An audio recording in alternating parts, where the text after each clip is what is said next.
અમદાવાદમાં આજે ભગવાન જગન્નાથની 149મી રથયાત્રાનો ભવ્ય પ્રારંભ થયો.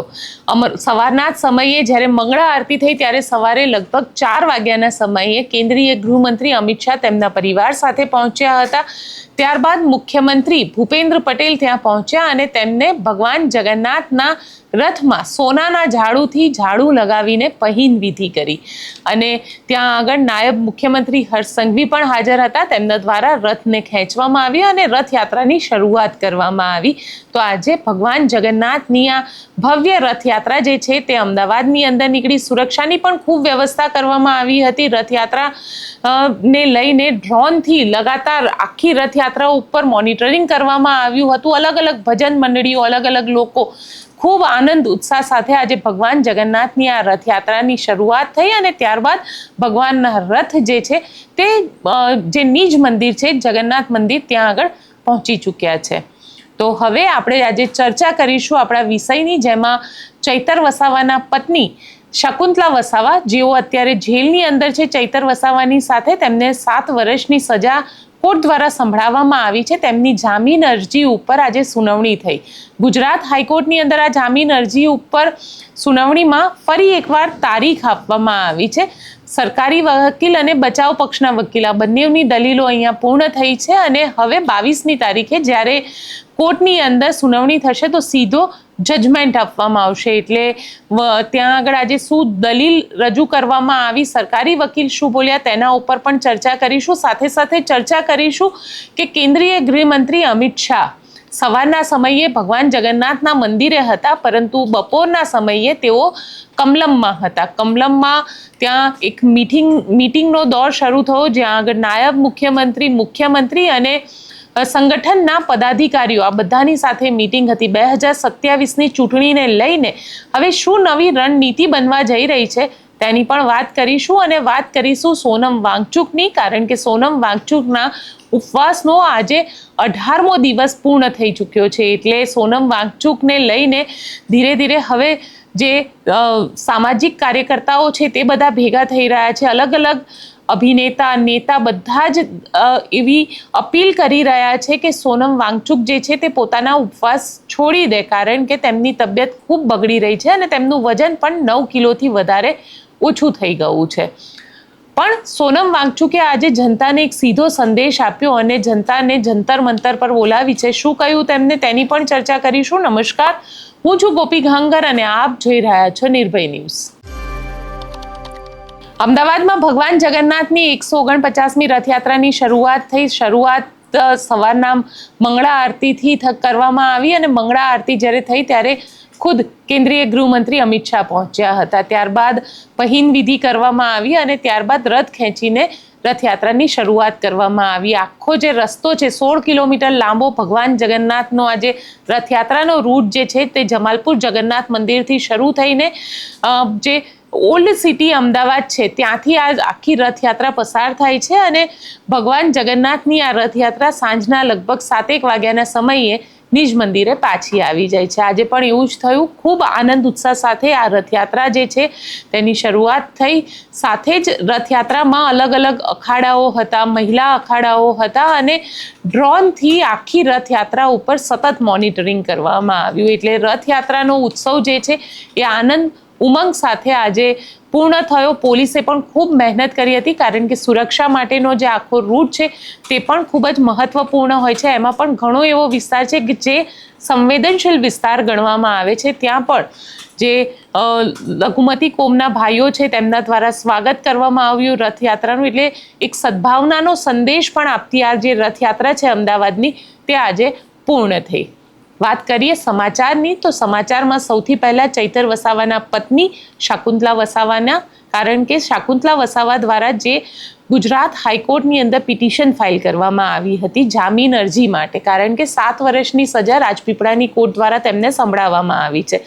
સૌથી પહેલા ત્યાં આગળ બચાવ પક્ષના વકીલની ગઈકાલે દલીલ થઈ હતી અને બચાવ પક્ષના વકીલ દ્વારા ઘણી બધી આર્ગ્યુમેન્ટ્સ કરવામાં આવી હતી. કહેવામાં આવ્યું હતું કે જે બંદૂકની વાત કરવામાં આવે છે તે બંદૂક મળી નથી. સાથે શકુંતલા વસાવાને કઈ રીતે આની અંદર ઇન્વોલ્વ કરવામાં આવી તેને લઈને પણ તેમને ઘણા બધા સવાલ ઊભા કર્યા હતા અને એમાં પણ ખાસ કરીને જે પૈસા માંગવાવાળી વાત હતી તેમાં પણ તેમના દ્વારા આર્ગ્યુમેન્ટ્સ કરવામાં આવ્યા હતા, જેના ઉપર આજે જજ દ્વારા કહેવામાં આવ્યું હતું કે સરકારી વકીલ પોતાની દલીલ પેશ કરે. એટલે સરકારી વકીલ દ્વારા પણ આજે જે બચાવ પક્ષના વકીલ હતા તેમના દ્વારા જે દલીલ રજૂ કરવામાં આવી હતી કોર્ટની અંદર તેની સામે આર્ગ્યુમેન્ટ્સ કરવામાં આવ્યા છે. એટલે સરકારી વકીલની દલીલ જે છે તે આજે પૂર્ણ થઈ છે. આવતીકાલે આખા મામલે એટલે કે 22મી જુલાઈએ આ આખા મામલે હવે જસ્ટિસ વિમલ કે વ્યાસ જે છે તેમના દ્વારા ઓર્ડર આપવામાં આવશે. એટલે શાકુંતલા વસાવા અને તેમની સાથે 7 અન્ય લોકો જે છે, જે ત્યાં આગળ આદિવાસી ખેડૂતો છે, તે લોકોને જામીન મળશે કે નહીં તે ખબર પડશે, કારણ કે જજ દ્વારા ત્યાં જજમેન્ટ આપવામાં આવશે. આખા મામલામાં 22મી જુલાઈ સુધી શાકુંતલા વસાવા અને જે આદિવાસી ખેડૂતો છે તેમને જેલની અંદર રહેવું પડશે, કારણ કે જજમેન્ટ જે છે તે 22મી જુલાઈએ કોર્ટ દ્વારા આપવામાં આવશે. સાથે જ ત્યાં આગળ સાથે આપને એ પણ જણાવી દઉં કે ચૈતર વસાવાએ હજી સુધી કોર્ટની અંદર પોતાની જામીન અરજી નથી મૂકી. એવું માનવામાં આવે છે જ્યારે એક સાથે એકથી વધારે આરોપી હોતા હોય છે ત્યારે અલગ અલગ ભૂમિકા અલગ અલગ વ્યક્તિની હોય છે, અને તેવામાં આ કેસની અંદર બધાને એક સાથે 7 વર્ષની સજા સંભળાવવામાં આવી છે. એટલે શાકુંતલા વસાવાના કેસની અંદર કયા ગ્રાઉન્ડ ઉપર જામીન આપવામાં આવે છે તે આધારે ચૈતર વસાવાના જામીન પણ અહીંયા આગળ મૂકવામાં આવશે. પણ ચૈતર વસાવા માટે સૌથી વધારે મુશ્કેલ વાત એ હોઈ શકે, કારણ કે ચૈતર વસાવા ઉપર આ પહેલાં પણ ઘણા બધા કેસ રજીસ્ટર છે. આ પહેલાંના ઘણા બધા કેસની અંદર ચૈતર વસાવાએ જે જામીનની શરતો હોય છે તે શરતો પણ ચૈતર વસાવા દ્વારા તોડવામાં આવેલી હતી. એટલે હવે જ્યારે ચૈતર વસાવા પોતાની જામીન અરજી ફાઇલ કરશે કોર્ટની અંદર, ત્યારે જે દલીલ થશે તે દલીલ ખરેખર ખૂબ જ દિલચસ્પ હશે કે બચાવ પક્ષ શું કહે છે અને સામે સરકારી વકીલની શું આર્ગ્યુમેન્ટ છે, અને સૌથી મહત્વની વસ્તુ જે 7 વર્ષની સજા સંભળાવવામાં આવી છે તેના ઉપર કોર્ટ આગળ શું નિર્ણય લેશે તે પણ જોવાનું રહેશે. એટલે ક્યાંક ચૈતર વસાવાએ તો હજી સુધી પોતાની જામીન અરજી નથી ફાઇલ કરી, પણ શાકુંતલા વસાવા અને અન્ય જે આદિવાસી ખેડૂતો છે તેમના દ્વારા જે જામીન અરજી ફાઇલ કરવામાં આવી છે તે મામલે હવે 22મી જુલાઈએ કોર્ટ દ્વારા ઓર્ડર આપવામાં આવશે. એટલે 22મી જુલાઈએ ખબર પડશે કે શાકુંતલા વસાવા જેલમાં રહેશે કે જેલની બહાર આવશે. તો અહીંયા મારા જે સહયોગી છે દિદ્દી, તેમના દ્વારા જે ચૈતર વસાવાના વકીલ છે વિશાલ દવે, તેમની સાથે વાતચીત કરવામાં આવી. વિશાલ દવે દ્વારા કહેવામાં આવ્યું કે આજે કોર્ટની અંદર શું થયું હતું તે સાંભળી લઈએ. મારી સાથે અત્યારે એડવોકેટ વિશાલ દવે જોડાયેલા છે. સર, સુનાવણી પૂરી થઈ ગઈ છે, હવે શું થયું છે? ગઈકાલે અમારી સુનાવણી પતી ગઈ હતી. આજના રોજ સરકારી વકીલ સાહેબની સુનાવણી હતી, એ પણ એમની સુનાવણી બંને જામીન અરજીમાં પતી છે. હવે નામદાર કોર્ટે 22 તારીખ આપી છે ઓર્ડર માટે. ઓકે, અને આજે ચર્ચા શું કરવામાં આવી છે? આજે સરકારી વકીલશ્રીએ એમની દલીલો મૂકી અને એમનો પક્ષ મૂક્યો. કોર્ટ 22 તારીખે પર મૂક્યું છે. ઓકે, અને જ્યાં ખેડૂતો અને શકુંતલાબેન આ બંનેનું સાથે છે કે અલગ અલગ? બંનેનું સાથે છે. ઓકે, એટલે હવે 22 તારીખે ખબર પડશે કે જામીન મળે છે કે કેમ? જી સર, આપ અમારી સાથે જોડાયા, ખૂબ ખૂબ આભાર. મારી સાથે અત્યારે એડવોકેટ વિશાલ દવે જોડાયેલા છે. સર, સુનાવણી પૂરી થઈ ગઈ છે, હવે શું થયું છે? ગઈકાલે અમારી સુનાવણી પતી ગઈ હતી. આજના રોજ સરકારી વકીલ સાહેબની સુનાવણી હતી, એ પણ એમની સુનાવણી બંને જામીન અરજીમાં પતી છે. હવે નામદાર કોર્ટે 22 તારીખ આપી છે ઓર્ડર માટે. ઓકે, અને આજે ચર્ચા શું કરવામાં આવી છે? આજે સરકારી વકીલશ્રીએ એમની દલીલો મૂકી અને એમનો પક્ષ મૂક્યો. કોર્ટ 22 તારીખે પર મૂક્યું છે. ઓકે, અને જ્યાં ખેડૂતો અને શકુંતલાબેન આ બંનેનું સાથે છે કે અલગ અલગ? બંનેનું સાથે છે. ઓકે, એટલે હવે 22 તારીખે ખબર પડશે કે જામીન મળે છે કે કેમ? જી સર, આપ અમારી સાથે જોડાયા, ખૂબ ખૂબ આભાર. તમે અહીંયા એડવોકેટને સાંભળ્યા. હવે 22મી તારીખે જોવાનું રહ્યું કે કોર્ટ શું નિર્ણય લે છે, કે કોર્ટ જામીન આપે છે કે પછી શાકુંતલા વસાવાને હજી પણ જેલની અંદર લાંબો સમય રહેવો પડે છે. હવે વાત કરી લઈએ આજે ભારતીય જનતા પાર્ટીના ઓફિસ એટલે કે ગાંધીનગર કમલમમાં મળેલી કેન્દ્રીય ગૃહમંત્રી અમિત શાહની મીટિંગની, એક જ મહિનામાં આ બીજી મીટિંગ કરવામાં આવી, જેમાં કેન્દ્રીય ગૃહમંત્રી અમિત શાહ હાજર રહ્યા. તેમની સાથે મુખ્યમંત્રી, નાયબ મુખ્યમંત્રી, પ્રદેશ અધ્યક્ષ જગદીશ વિશ્વકર્મા અને સંગઠનના પણ ઘણા બધા લોકો તેમની મીટિંગની અંદર હાજર રહ્યા. હાલાકી એ લોકોને ત્યાં આગળ મીટિંગમાં રાખવામાં આવ્યા છે કે નહીં તે હજી કહેવું મુશ્કેલ છે, પરંતુ સંગઠનની આ મીટિંગ છે એટલે સરકાર અને સંગઠન આ બંનેની મીટિંગ છે અને તેમાં પણ હવે પછીના કયા પ્રોગ્રામો કરવા જોઈએ તેને લઈને ચર્ચા કરવામાં આવી. ખાસ કરીને 2027ની જે ચૂંટણી આવી રહી છે અને એ ચૂંટણી પહેલાં ગુજરાતમાં જે અત્યારની એન્ટી ઇન્કમ્બન્સી છે અને એમાં પણ ખાસ કરીને 30 વર્ષથી વધારેનો સમય થઈ ચૂક્યો છે. જ્યારે હોય ત્યારે ગુજરાતની અંદર સોશિયલ મીડિયામાં એવા ઘણા બધા વિડીયો પણ વાયરલ થતા હોય છે જેની અંદર વિકાસને લઈને સવાલ ઊભા કરવામાં આવે છે, કારણ કે 30 વર્ષથી ગુજરાતમાં ભારતીય જનતા પાર્ટીનું જ શાસન છે અને એ પણ એક હાથે શાસન ચાલી રહ્યું છે. તેવામાં લોકોની પોતાની સમસ્યા અને લોકો જે વસ્તુ કે વિષયને લઈને ચર્ચા કરતા હોય છે તે દરેક મુદ્દા ઉપર અહીંયા આગળ ચર્ચા કરવામાં આવી અને એમાં પણ ખાસ કરીને જે વિપક્ષીય ભૂમિકા છે જેમાં કોંગ્રેસ, કારણ કે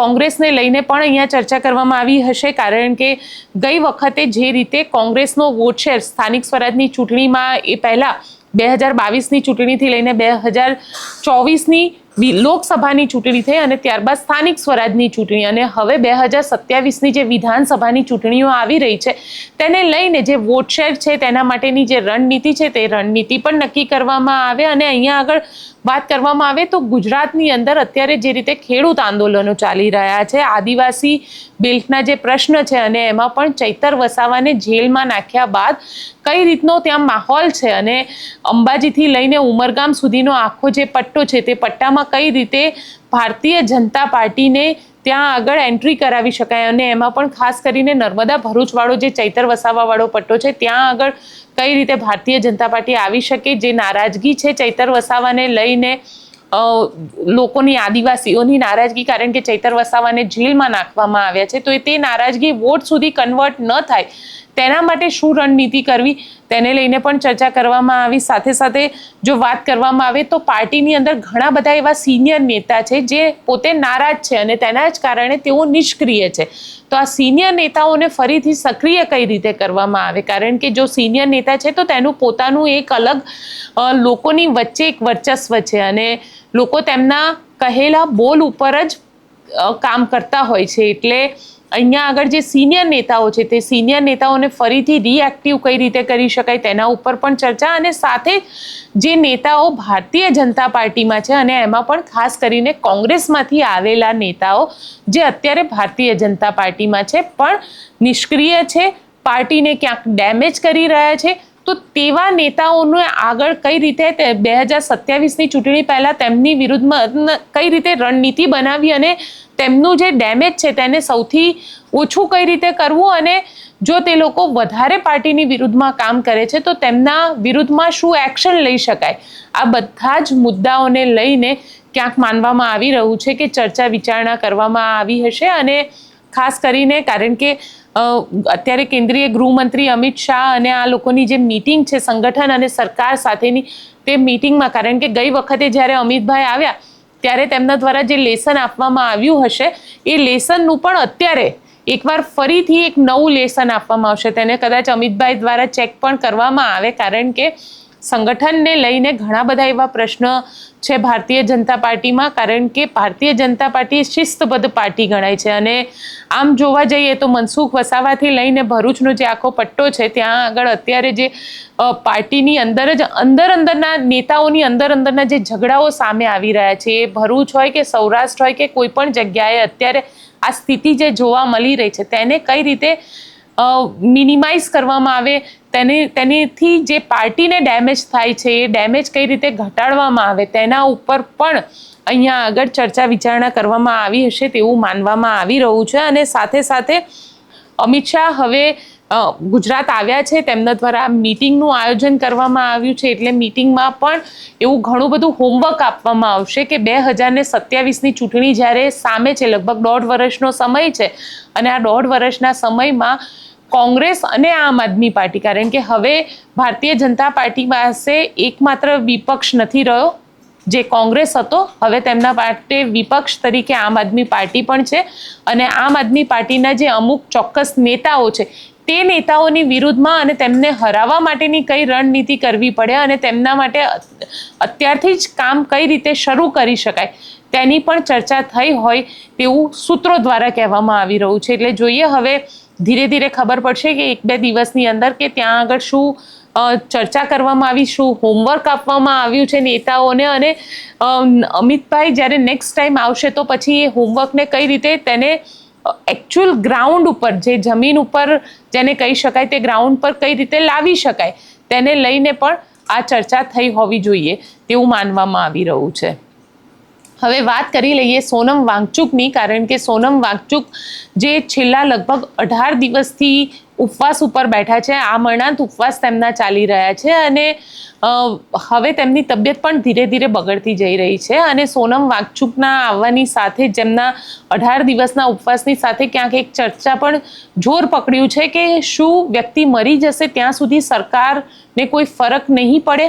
અહીંયા સવાલ એટલા માટે પણ ઊભો થયો કે જો વ્યક્તિ 19 દિવસથી કે 18 દિવસથી વધારે સમયથી ઉપવાસ ઉપર છે અને તેમનું વજન પણ 9 કિલોથી વધારે ઘટી ગયું છે, તેમને વીકનેસ આવી ગઈ છે, તો પછી આવી સ્થિતિની અંદર જો તેમને કશું થશે તો વધારે દેશની અંદર જે યુવાનોનો આક્રોશ છે તે ફાટી નીકળશે. કારણ કે સોનમ વાંગચુક તે પોતે ક્યાંક સરકારની એક જવાબદેહી નક્કી કરવા માટે થઈ અને આ ઉપવાસ ઉપર બેઠા છે. કારણ કે નીટનું પેપર લીક થયું અને તેના કારણે 20 લાખથી વધારે વિદ્યાર્થીઓને ફરીથી ભોગવવું પડ્યું. એટલે સોનમ વાંગચુક કહી રહ્યા છે અને તેમની માંગ છે કે ધર્મેન્દ્ર પ્રધાને રાજીનામું આપવું જોઈએ. પણ ધર્મેન્દ્ર પ્રધાનના રાજીનામાથી શું બધું જ સરખું થઈ જશે? આ સવાલ પણ ઘણા બધા લોકો પૂછી રહ્યા છે. પણ અહીંયા આપને જણાવી દઈએ કે ધર્મેન્દ્ર પ્રધાનના રાજીનામાથી કદાચ બધું સરખું નહીં થઈ જાય, પણ એક જવાબદેહી નક્કી થવી જોઈએ અને સોનમ વાંગચુક પણ એવું માની રહ્યા છે કે એક જવાબદેહી નક્કી થશે તો પછી આવનારા સમયની અંદર જો કંઈ પણ થાય તો તેના માટે કોક તો વ્યક્તિ હોય જે પોતાની જવાબદેહી નક્કી કરે. તે પ્રકારની ચર્ચા પણ જે છે તે અત્યારે થઈ રહી છે. સોનમ વાંગચુક હવે 20મી તારીખે જંતર મંતર ઉપર બધાને આવવા માટે આહવાન કરી રહ્યા છે. તેમને આહવાન કરતા શું કહ્યું તે સાંભળી લઈએ. नमस्कार साथियों, बड़े मुश्किल से आज फिर आप लोगों से जुड़ पा रहा हूँ 18वें दिन, क्योंकि आप लोगों के हज़ारों संदेश आए कि मैं अनशन तोड़ दूँ, कुछ खा लूँ. बड़े बुज़ुर्ग नेतागण आकर मुझे कोई प्यार से कोई गुस्से में बोल रहे हैं और कुछ ने तो अदालत से अपील की है कि सरकार मुझे ज़बरदस्ती खाना खिलवाएं.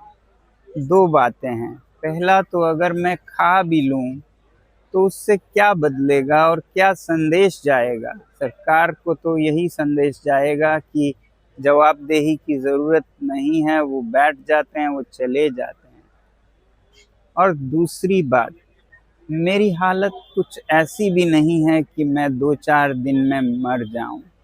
बहुत सारे मेडिकल टेस्ट होते रहे हैं, रिजल्ट्स काफ़ी नॉर्मल है 18 दिन के अनशन के लिए. आज ECG भी हुआ, बुरा नहीं है, तो इसलिए मैं अभी कई दिन चल सकता हूँ. हाँ, कमज़ोरी है, मेरे मसल्स ख़त्म हो रहे हैं, मगर मेरा दिल और कोर अभी भी ठीक चल रहा है. तो इसलिए सिर्फ अनशन तोड़ने को कहने के बजाय मैं आप लोगों से विनती करूंगा कि आप भी एक छोटा कदम उठाएं. 20 जुलाई को इतनी बड़ी संख्या में आएं कि एक संदेश सरकार को जाए. और मैं तो कहूँगा उस दिन सारे स्कूलों, कॉलेजों, विश्वविद्यालयों से कि वो उसे एक्सपीरियंशियल एजुकेशन का दिन मनाएं, NEP के अंतर्गत, न्यू पॉलिसी ऑन एजुकेशन के अंतर्गत, क्योंकि उस दिन बच्चे अभ्यास कर पाएंगे पॉलिटिकल साइंस का एक अनोखा लेसन जो कि इतिहास का हिस्सा होगा, जिसमें वो खुद शिरकत हो पाएंगे और सीख पाएंगे कैसे लोकतंत्र चलता है जनता की ओर से भी. तो 20 जुलाई को बहुत से सांसदों के साथ आप सब आइए, हज़ारों की संख्या में हम सब मिलके इस मुद्दे को संसद के हवाले करेंगे तो मुझे भी भरोसा होगा कि अब ये सही हाथों में गया है। उससे पहले भी आप कुछ कर सकते हैं, वो ये कि आप इस नंबर पर मिस कॉल देकर बता सकते हैं कि आप आ रहे हैं, और इस वेबसाइट पर भी अपना नाम रजिस्टर कर सकते हैं। इतना तो आप ज़रूर करेंगे, हमारी उम्मीद है। जय हिंद। સાથે જ અત્યારે સૌથી વધારે ચર્ચામાં એક મુદ્દો જો હોય તો E20 વાળું પેટ્રોલ છે, કારણ કે જે રીતે એપ્રિલ 2026થી E20 એટલે કે ઇથેનોલવાળા પેટ્રોલની વાત કરવામાં આવી રહી છે, એવો ઘણા બધા જે લોકો 4 વ્હીલર વાપરી રહ્યા છે, ખાસ કરીને કાર વાપરી રહ્યા છે, તે લોકોનો દાવો છે કે તેમની જે માઇલેજ છે, એટલે કે તેમની જે એવરેજ આવતી હોય ગાડીની, કે પહેલાં 1 લીટરમાં 15 કિલોમીટર ચાલતી હોય એ જ ગાડી અત્યારે 1 લીટરમાં 5 કે 7 કે 10 કિલોમીટર સુધીની ચાલે છે. એટલે કે ઇથેનોલ જે છે એ 20% કરવામાં આવ્યું છે પેટ્રોલની અંદર, જેના કારણે જે વાહનનું એન્જિન છે તે એન્જિનને નુકસાન પહોંચે છે અને તેના જ કારણે એવરેજ જે છે તે ઘટી રહી છે. પરંતુ સરકાર દ્વારા એવું કહેવામાં આવ્યું છે કે ઇથેનોલની જે કમ્પ્લેન છે, અત્યાર સુધી અમારી પાસે એક જ કમ્પ્લેન આવી છે, પણ ઘણા બધા જે 4 વ્હીલર ડ્રાઈવ કરનારા લોકો છે તે લોકોની આ કમ્પ્લેન છે. તેમનું કહેવું છે કે માઇલેજમાં ઘટાડો આવ્યો છે. આને લઈને દેશભરમાં ખૂબ ચર્ચા થઈ રહી છે અને હવે ગોપાલ ઇટાલિયા મેદાનમાં આવ્યા છે. ગોપાલ ઇટાલિયાએ પણ આ E20ના જે મિક્સર એટલે ઇથેનોલનો જે આખો મિક્સર કરવામાં આવી રહ્યું છે પેટ્રોલને લઈને, તેને લઈને કેન્દ્ર સરકારને આડે હાથો લીધી છે. શું કહ્યું તે સાંભળીએ. નમસ્કાર મિત્રો, આપણે આખી જિંદગી મહેનત કરીએ, પરસેવો પાડીએ, કરકસર કરીએ, 2 પૈસા બચાવીએ અને એ પૈસાથી આપણે જીવનમાં એક વખત આપણું સપનું પૂરું કરવા 4 વ્હીલર લઈએ, મોટી કાર. એ વખતે આપણને વિકલ્પ મળે છે કે ડીઝલ વાળી કાર લેવી, કે ઇલેક્ટ્રિક કાર લેવી, કે પેટ્રોલ વાળી લેવી, કે પછી પેટ્રોલ અને ઇલેક્ટ્રિક બંને મિક્સ આવતી હોય એવી લેવી. પણ આપણે એક વખત પેટ્રોલ કાર લીધા પછી એ કારમાં ઇથેનોલ વાળું પેટ્રોલ નખાવવું કે શુદ્ધ પેટ્રોલ નખાવવું એ ઓપ્શન કેમ નથી મળતો? મારી ગાડી છે તો મરજી પણ મારી હોય કે હું મારી ગાડીમાં કયું પેટ્રોલ નખાવીશ. રિલાયન્સના પંપથી નખાવીશ, નયારાથી નખાવીશ, HP થી નખાવીશ, કયા પેટ્રોલ પંપેથી કયું પેટ્રોલ નખાવીશ એ ચોઈસ હોવી જોઈએ. અને હમણાં સુધી હતી જ. હમણાં સુધી એવું હતું કે શેલના પેટ્રોલ પંપમાં પ્રીમિયમ પેટ્રોલ આવતું હતું. અમુક જગ્યાએ અનલીડેડ પેટ્રોલ પંપ આવતું હતું, એટલે કે શીશા વગરનું, શીશા વાળું પેટ્રોલ, શીશા વગરનું પેટ્રોલ, પ્રીમિયમ પેટ્રોલ, આ કેટેગરી આવતી હતી. એના અલગ અલગ ચાર્જ હતા. અનલીડેડ નખાવો તો એટલો ચાર્જ, પેલું પ્રીમિયમ નખાવો તો એટલો ચાર્જ. પણ અત્યારે જબરજસ્તીથી ભાજપની સરકાર ઇથેનોલ E20 પેટ્રોલ એટલે કે પેટ્રોલની અંદર 20% ઇથેનોલ મિલાવટ કરેલું પેટ્રોલ જબરજસ્તીથી દેશની જનતાને આપવામાં આવી રહ્યું છે. આના કારણે 2-3 નુકસાન થાય છે. એક કે જ્યારે પેટ્રોલ જ 100% પેટ્રોલ નથી, એની અંદર 20% ઇથેનોલની મિલાવટ છે, તો પછી પેટ્રોલનો 100% પેટ્રોલનો હોય એવો ભાવ કેમ? 20% મિલાવટ છે તો ભાવ પણ 20% ઓછો હોવો જોઈએ કે E20 પેટ્રોલનો ભાવ 70 રૂપિયા, શુદ્ધ પેટ્રોલનો ભાવ 90 રૂપિયા. આ તો મિલાવટ 20%, ભાવ 100%. તો જનતાને અહીંયા એક લૂંટનો સામનો કરવો પડે છે. બીજું કે આપણી ગાડીઓ જે બની છે એ ગાડી E20 કમ્પેટિબલ એટલે કે E20 પેટ્રોલને એ ગાડી ચલાવી શકે, એના એન્જિન, એના સ્પેર પાર્ટ્સ બધા જે આવતા હોય એ એના માટે નથી બનેલા. તો પછી આપણી ગાડીમાં જબરજસ્તીથી E20 પેટ્રોલ નખાવવાની ફરજ કેમ સરકાર પાડે છે? તો આખી જિંદગી મહેનત કરીને, મજૂરી કરીને, કરકસર કરીને, કેટલાય આખા ઘરમાં હોય એટલા લોકોએ પૈસા બચાવીને જીવનમાં એક વખત 4 વ્હીલર લીધી હોય, એ 4 વ્હીલરને ભાજપની સરકાર દાદાગીરી કરી, ગુંડાગીરી કરી, જબરજસ્તીથી E20 પેટ્રોલ, ઇથેનોલ મિશ્રિત પેટ્રોલ ભરાવડાવે અને આપણને ઓપ્શન ન આપે. એની સામે દેશમાં એકમાત્ર વ્યક્તિ અરવિંદ કેજરીવાલ લડાઈ લડી રહ્યા છે. અરવિંદ કેજરીવાલ અત્યારે E20 ની દાદાગીરી સામે લડે છે અને એમની માંગણી છે કે પેટ્રોલ પંપ ઉપર 2 પાઇપ હોવી જોઈએ. જે વ્યક્તિએ E20 પેટ્રોલ પુરાવવું હોય તો E20 ભરાવે, જેને શુદ્ધ 100% પેટ્રોલ ભરાવવું હોય એ 100% પેટ્રોલ ભરાવે. આ ઓપ્શન દેશની જનતાને મળવો જોઈએ. આપણે કોઈ હોટલમાં જઈએ તો હોટલ માલિક દાદાગીરી નહીં કરી શકે કે ફરજિયાત રીંગણાનું શાક જ ખાવું પડશે. મારે જે ખાવું હોય તે ખાઈશ અને મારે જે ખાવું છે એનું જેટલું પેમેન્ટ હશે એટલું પેમેન્ટ આપીશ.